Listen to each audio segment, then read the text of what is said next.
Në pikën doganore të Hanit të Hotit ka nisur tashmë fluksi I parë I pushuesve të huaj dhe vendas, që zgjedhin të vizitojnë Shqipërinë gjatë sezonit veror. Ky fluks I shtuar dëshmon për rritjen e ndjeshme të interesit për vendin ton, si një destinacion turistik gjithmë e më I preferuar në Europë. Sipas të thënave zyrtare, Shqipëria vijon të kryesojë në nivel evropian për sa I përket rritjes së flukseve turistike, me një rritje mbreslënse prej 136% krahasuar me periudhën para pandemisë COVID-19.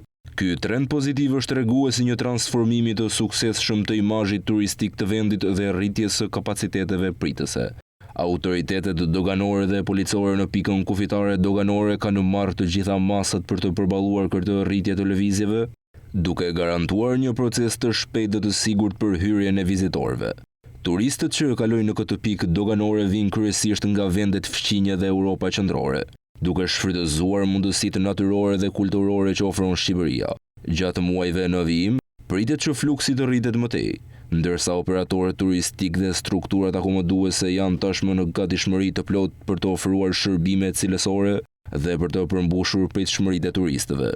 Gjatë 4 muajve të parë të vitit 2025, Shqipëria ka pritur mbi 2.45 milion turistë të huaj.